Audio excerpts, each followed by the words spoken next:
And we talked about how Farah was a state program as well as a federal program. Federal government gives all this money to the state and says, here, pay people to do little menial tasks, basically. Pay people to go and do little jobs like murals or planting trees, et cetera, okay? All right, so next up on our list, or next up in our ABCs, is the PWA, or the Public Works Administration.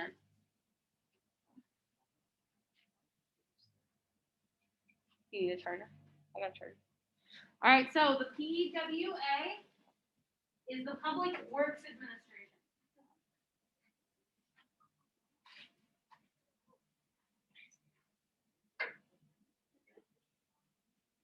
So the PWA stands for the Public Works Administration.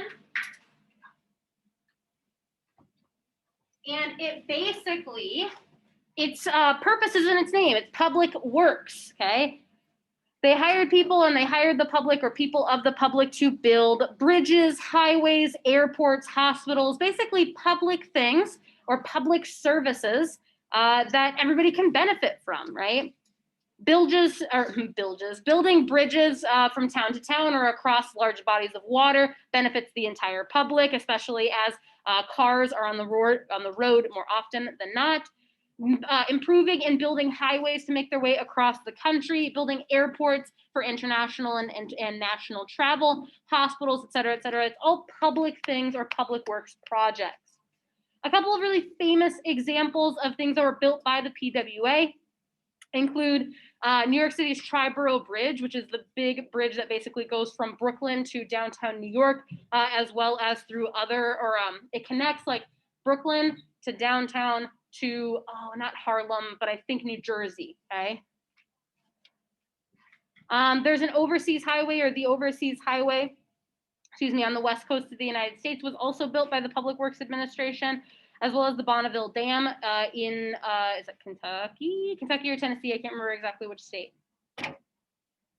So we've got these massive major construction projects, all for the good of basically public works. They're all for public participation or public good, all right?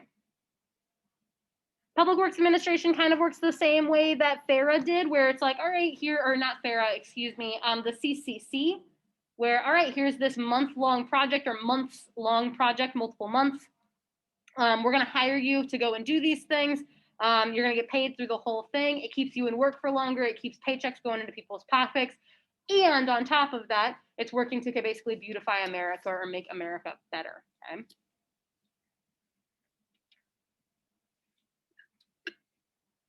So again, left-hand column should be your acronym and the actual name.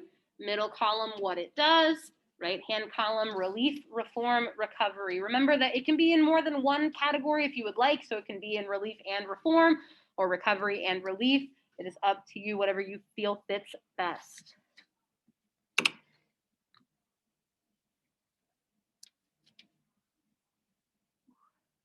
All right. Thumbs up if we're ready to move on to the next bite, I guess, of alphabet soup. Need one more minute? Okay, like 30 more seconds. The Public Works Administration mostly did things like bridges and dams and highways, but there are a couple airports on the west coast of the United States and some hospitals dotted throughout like the Midwest that we can attribute to the PWA. All about making America better, making America beautified.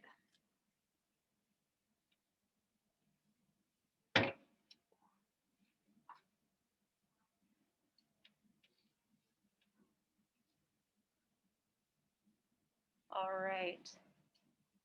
Gonna go ahead and move on to our next acronym, or our next piece of the puzzle, which is the TVA. The TVA, which stands for the Tennessee Valley Authority. TVA might be an easy one for you to remember, because when we say TVA, automatically your brain goes to like television, TV, right? And TVA basically has things to do with electricity, which is what TVs run on.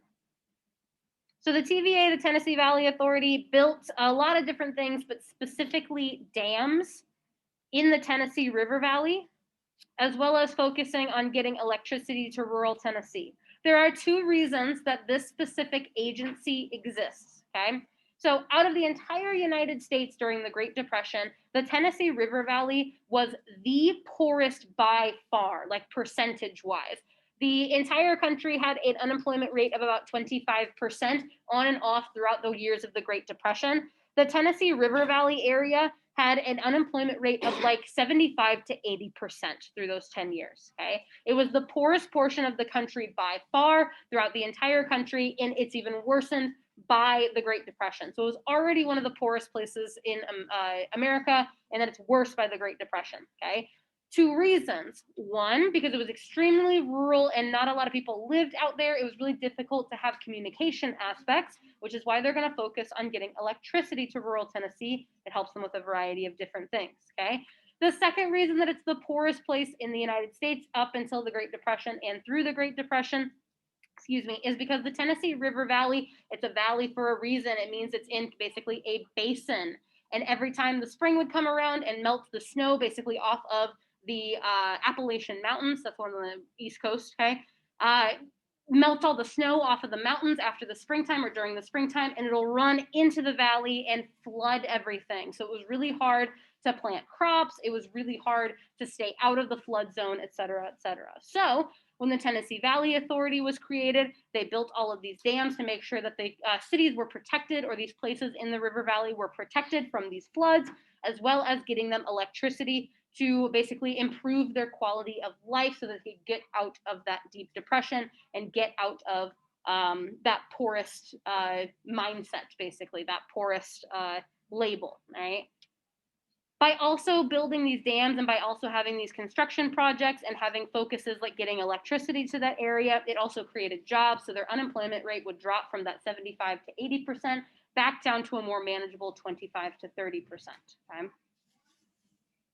Obviously, that percentage is really high because not a lot of people live in that area, but still 80% unemployment was so high. So they wanted to make sure that that area was taken care of. Okay? This is the only example, or this is one of our biggest examples of like a specific New Deal agency. Okay. This is one of our biggest examples of a New Deal agency that is specific to one area versus the ones that we've talked about so far that basically benefit everyone. That's not to say this isn't the only one, but it's the biggest one and the most successful. Okay. All right. Sums up. Next bite. Cool beans. Emerson, I'm recording, so you can look at it later. Okay. All right. Next bite of our alphabet soup is HOLC. Summer, you got her. Cool beans. Is the HOLC, the Homeowners Loan Corporation. I like this one the best as a new homeowner. This one has some things that are still prevalent today with home owning and especially applying for a mortgage. But the Homeowners Loan Corporation aimed at loaning money at low interest rates to homeowners who could not meet mortgage payments. Basically, this was a way to negotiate with banks to set low interest rates as well as low payments because income was low during the Great Depression. This was their solution, or this was the federal government's solution to getting rid of Hoovervilles, making sure that people weren't homeless throughout this Great Depression.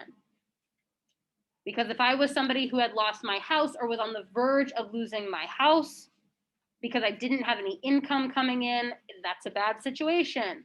So the Homeowners Loan Corporation, or cooperation as it's sometimes called, made sure to loan money for new housing or loan money for new homeowners at very, very low interest rates, at very, very low payments per month, so that people could get back on their feet. Yes. I was going to ask this before, but I kind of forgot about it. You're good. But in Tennessee, the rule in Tennessee was like the poorest in the United States or whatever. Yes. What was the richest?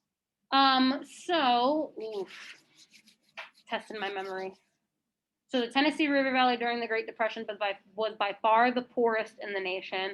I would venture to guess that either upstate New York or the area around like the very, very western coast of California. because Hollywood was still thriving during the Great Depression because people were like, oh, I'm very, very depressed because I'm homeless. I'm gonna go watch a movie. So like Hollywood was still really thriving during that time. So Hollywood wasn't necessarily in a big, big slump. And upstate New York is basically where all the millionaires were living and billionaires were living at that time. Like that's where Rockefeller was living.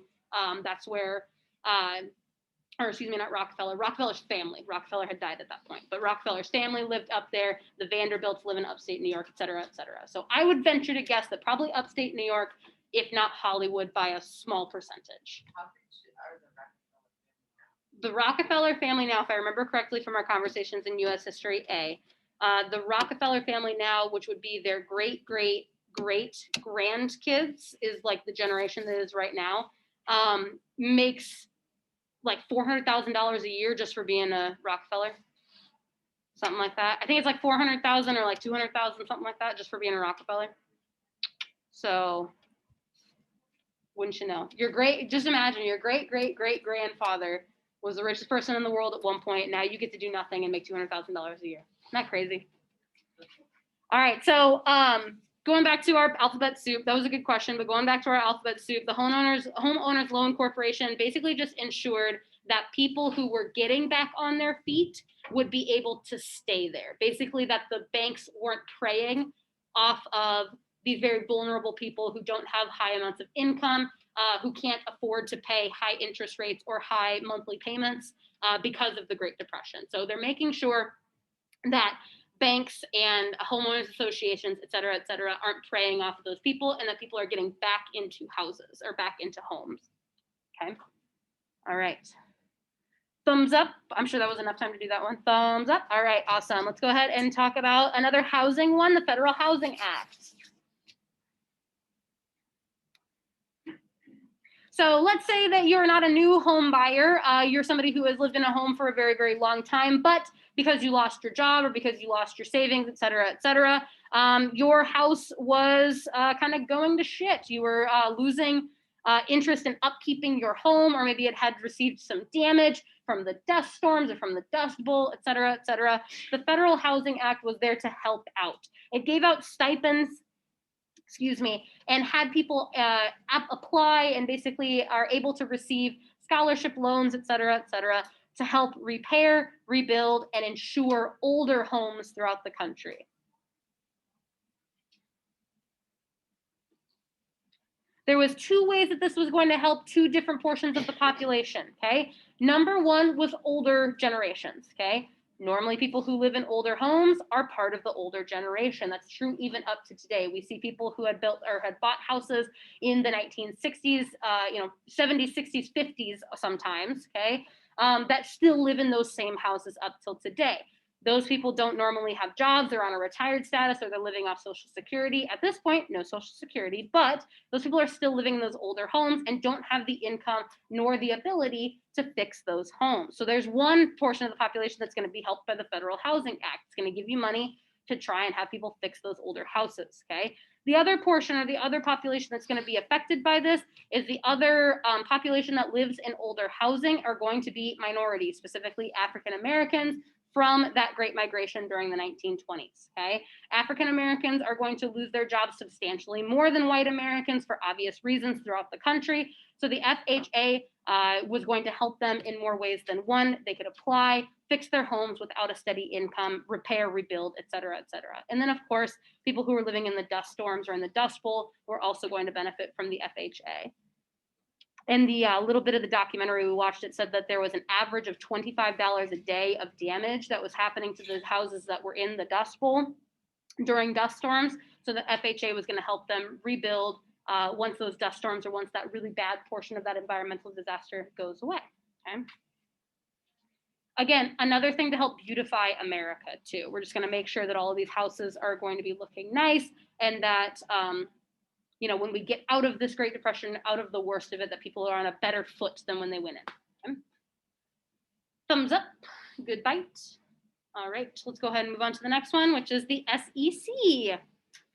Another one that is still alive and kicking today and very, very important to most of the investor portions of the United States. The SEC stands for the Securities and Exchange Commission. No hint as to what it does in its name, but the Securities and Exchange Commission regulates stocks and bonds trading. So the SEC sets standards for what you can do with stocks, bonds, other investment opportunities to make sure that you don't lose everything. The SEC is also going to make it illegal or very, very difficult to buy on margin. So no more buying stocks on credit. They set security standards and they set regulation standards for the stock market because this was a brand new entity that didn't really have any rules. So the SEC's main purpose was to regulate and create rules for the stock market, introduce a better way to integrate and to intermingle with the stock market, with bonds trading, et cetera, et cetera. This commission and this introduction during the New Deal is the reason that the stock market is so much safer than it was in the 1920s. Obviously, rules have changed and things have kind of gone with the ebbs and flows of economic upturns and declines. But for the most part, this is the reason that people don't lose everything in the stock market nowadays, okay? Unless they're really, really doing it wrong.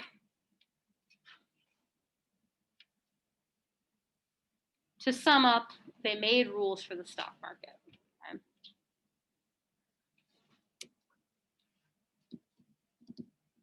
Again, make sure that you're doing the relief, reform, recovery as we're going through this. I only say that on this one because this one might be a little easier to figure out than the rest of them. But regulating stocks and bonds, reform, recovery, relief. Okay. All right. Thumbs up. Good to go. Awesome sauce. All right. Next one is the CWA. Next bite of our alphabet soup is the CWA. CWA stands for Civil Works Administration. So we have the PWA that stands for Public Works Administration. Then we have the CWA that stands for Civil Works Administration, okay? What I want you to remember, or what I want you to think of when it's public versus Civil Works Administration, Public Works Administration offers things for a bigger range of people. So airports, hospitals, highways, et cetera, serve more people after they're built, versus the Civil Works Administration serves a smaller number of people. So it's more local versus state, okay? The Civil Works Administration were about local communities or local civilizations, basically, okay? That states would give out money to build roads, schools, athletic grounds, playing fields, et cetera, okay? Things that basically only people in that area would have access to, okay? So throughout the time period of the Great Depression, the Civil Works Administration built 225,000 miles of roads, 30,000 schools, and 3,700 playing fields and athletic grounds. Playing fields and athletic grounds would be things like Kinnick Stadium or the Dome, okay? I'm not saying those specific things were made during the Civil Works Administration, but that's an example of a playing field or athletic ground, that kind of scale, okay?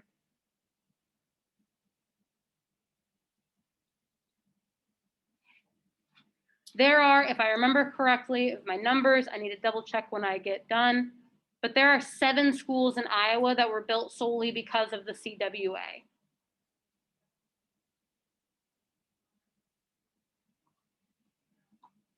There's a couple middle schools in Des Moines that were built because of the CWA. North High School was built because of the CWA, which is also in Des Moines. There are a couple schools in the Cedar Rapids area that was built because of the CWA, but there's obviously 30,000 across the United States that was built because of the CWA, okay? So again, those schools serve a smaller amount of people. It's a local thing versus the PWA serves a lot of people across the state, okay? All right. Thumbs up, Good to go. Made our decisions, got our definitions. All right. I like how as we go through this, more and more of you thumbs up at me as we go on. Or less, I should say less and less thumbs up at me as we go on. I like it. All right. So that we've made our way through the first New Deal. Give yourselves a pat on the back. Okay. The first New Deal and the things that go with it basically make up that first term of FDR's presidency. Okay. So throughout the first term, throughout basically from 1932, 33, through the first term of FDR's presidency, this is when all of those decisions are made, okay? When he gets elected for a second term, he is basically given a new ground, a new budget, et cetera, and we introduce the second New Deal, the second iteration of these new things and new pieces of legislation that he wants to get passed as he moves forward in his presidency. Again, this is not just an act of FDR. It's not like FDR wrote the whole thing and supported the whole thing, et cetera, et cetera. It's a shared work between him and Congress. But now that they've got new footing on a new term, we get a second iteration. So we just got a couple more to talk about when it comes to the second New Deal. And it looks like we're gonna be able to finish this today. So let's go ahead and keep on chugging along with our soup. So the next bite of our alphabet soup comes in the form of the WPA, or the Works Progress Administration.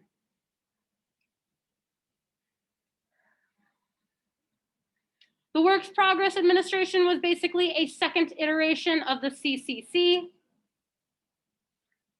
It put men to work on public projects. Again, most of the time, young men to go out for years and years, or not years and years, I should say, months and months to figure out and do other public projects.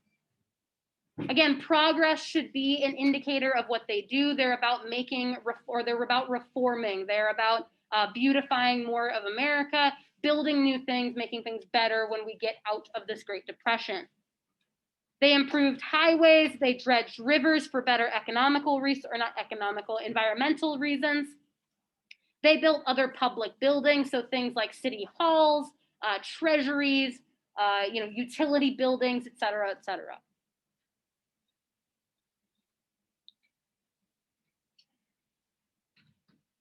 These public buildings and these city buildings that they built, you can think of it as basically, we introduced all of this new stuff during the first New Deal. They need a place to go now that it's a big thing, right? So the WPA comes in and gives them a place to work.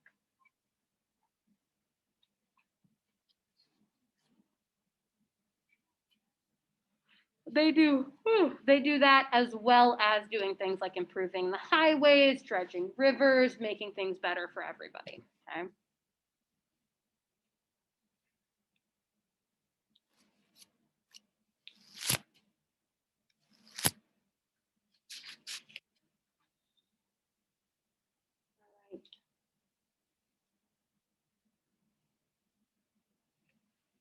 Thumbs up, ready to go. Next bite, cool. All right. Next up is the NLRA. The NLRA, or the National Labor Relations Act. Labor relations, or the relations that they're referring to, stands for the relationship between employers and unions. It made things better and easier for unions to communicate with their employers. Way back in US history, we talked a little bit about collective bargaining and unions and the labor movement during industrialization, but it was still really tough for unions to get the support that they needed from employers across the country. So the NLRA made fair practices, or outlawed unfair labor practices, set a standard for how people should be treated so that unions had something to work with. So they outlawed unfair labor practices, they granted the right to organize unions on any level, and they basically solidified or made legal collective bargaining on a large scale. Employers were required to work with unions on wages, hours, et cetera, et cetera. So no longer could I get fired for fighting back against high or low wages and high hours. Okay.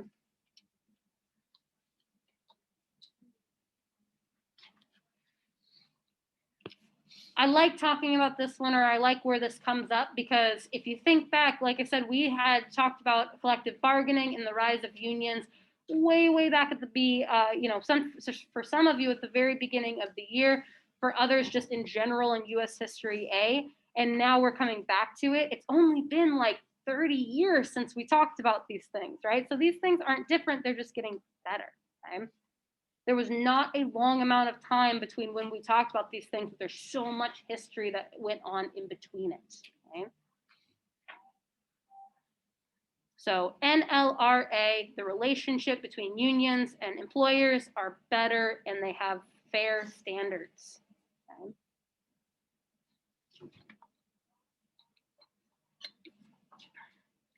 Good things? Yes. All right. If I remember correctly, if my memory serves me right, the next one also has to do with working and about relationship between employers and employees. And I am right, it is the Fair Labor Standards Act. Since its creation, this has been a standard in every work environment. Till now. I don't know how to end that one. But the Fair Labor Standards Act and the Fair Labor Board are created out of this, and it sets minimum wages and maximum working hours, meaning that employees cannot make less than the minimum wage set by the federal government and cannot work more without fair compensation, the working hours set by the federal government. In 1934, no, not 34, 36. In 1936, when this is created, it's 25 cents an hour is minimum wage, meaning nobody can make less than 25 cents an hour unless other fair compensation is added. And nobody can work more than 44 hours a week unless fair compensation is added. That was the initial standard, 25 cents an hour, 44 hours a week. Now, the Fair Labor Standards Act has minimum wage at $7.25, and 40 hours a week is the standard. $7.25 is the national average. There are different state averages. So like in Iowa, it's $7.25, but in California, it's like 12. In Oregon, it's like $12.50, something like that. It all has to do with the cost of living. That's economic stuff that I'll save for Mr. Bennett later on, okay? But basically, the Fair Labor Standard Act says that you cannot pay people less than that amount and have them work more than those hours without fair compensation. So for example, like servers normally make less than $7.25 an hour, but they make more in tips, right? Or if you work over 40 hours a week, you get overtime pay, okay? This poster, this is just a PDF of a poster that is required to be posted at all like hourly wage jobs. So like if you work in a restaurant or something, this has to be posted somewhere in the restaurant so that people know their rights and who to talk to if those rights are being violated. We even have one of these, if I remember correctly, in the teacher's lounge, okay? Because we have hourly employees who work here, okay? But this is one of those that was huge, not only for setting those standards for people who were normally working, it also helped set standards on child labor, that people under a certain age can't work that much or work at all. It was a huge step for the industry, any industry. Okay? All right. Thumbs up. I'm super passionate about this one just because it's the law, basically. Okay. All right. Next up is the Rural Electrification Act. The REA, the Rural Electrification Act. This one is going to be super important for Iowa and most of the Midwest. Basically, the TVA, so the Tennessee Valley Authority, and bringing electricity to that rural neighborhood or that rural communities was so successful and brought them out of such a slump that we thought, hey, why can't we do this for the rest of these rural areas across the United States? So the REA was focused on helping bring electricity to rural areas, specifically to farmers and to other people who are basically outside of these city limits. Before the Rural Electrification Act, only 10% of farmers had electricity. After this is passed, after like a year of its passing, 80% of rural farmers had electricity. This is a huge step, not only in quality of life for people who are living in rural America across the nation, but also a really big step for communication. With electricity, that means that you have a better standard of living, which means that you can have basically better income in most cases, for more things to do. Electricity also means that you're one step further to a telephone. These electricity lines and these electricity areas, or electrified areas, I should say, brought a much, much better standard of living to many people across the United States. So again, they saw the success in the TVA and they said, hey, we can do this for the rest of the country, and they did.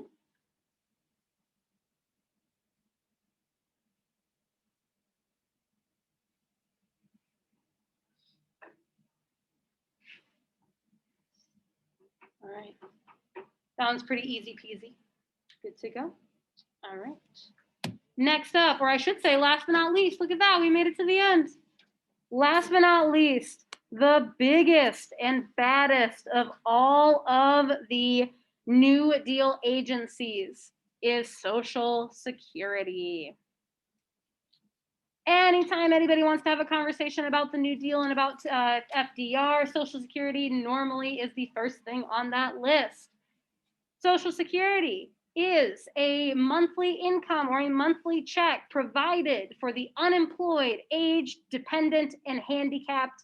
There should be an etc. after that. There are other instances where you can also receive Social Security by current standards. But at the very beginning of Social Security, people who were unemployed, aged, dependent, and handicapped are available to receive Social Security.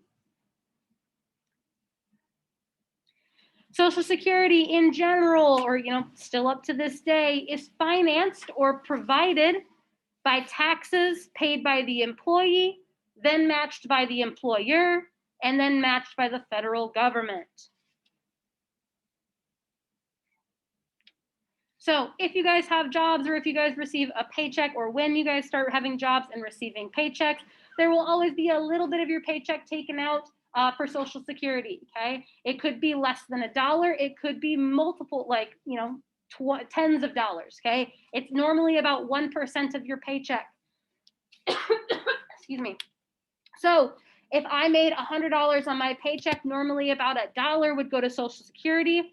So I paid $1, and then my employer, whoever it will be, will match that dollar. So they pay $1, and the federal government will pay another $1. So $3 going to Social Security off of one paycheck.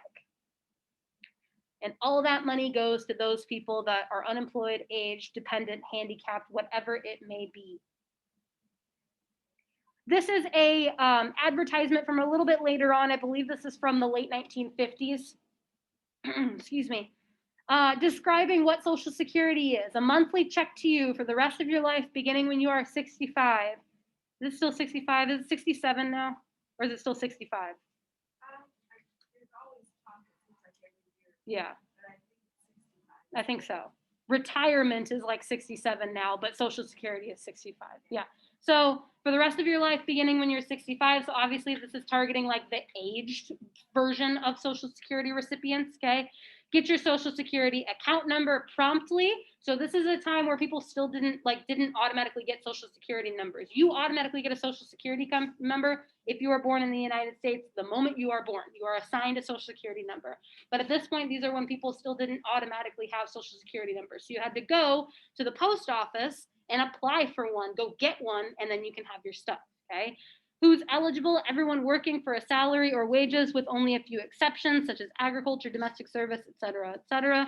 If you don't get one from your employer, ask for one at the post office. You put in this application, and you can get all your information basically from any federal agency. But Social Security is often regarded as the most successful of these New Deal programs. As you saw as we were walking through most of them, not a lot of them, had lasting effects other than like a couple of them. And Social Security is often regarded as the most successful out of all of these. It helped so many people continues to help so many people. There will always be people on either side of the conversation on whether or not Social Security is a good thing, how much should be paid into it, et cetera, et cetera. But for the most part, everybody is on the same page that Social Security was amazing for people trying to get out of the Great Depression, especially because it included this unemployed age group, okay, or this unemployed population, right? All right. Pat yourself on the back. You've made your way through the alphabet soup. You ate your whole bowl. It was delicious, okay? You guys, we've ran out of just enough time. We only have about 5 minutes left, so we don't have enough time to do the last portion of this, okay? Do not turn this in yet. Well, yeah, okay, so if you have your entire chart filled out, so if you've got all of your agencies and all of your acronyms, what it does, and you've categorized them into relief, recovery, reform, whatever it may be, you can go ahead and turn it in. There's one more thing that we're gonna basically do with these agencies that we just looked at and how you've categorized them into relief, reform, recovery. But we'll save that till tomorrow, and we'll just do a quick like bell ringer when we get here tomorrow, okay? Instead of you putting it on the end of that, okay? So that being said, make sure that gets turned in. There's only a couple of minutes left, so you guys can just kind of hang out until that is done. Good job over the last couple days dealing with my ranting. You are phenomenal human beings.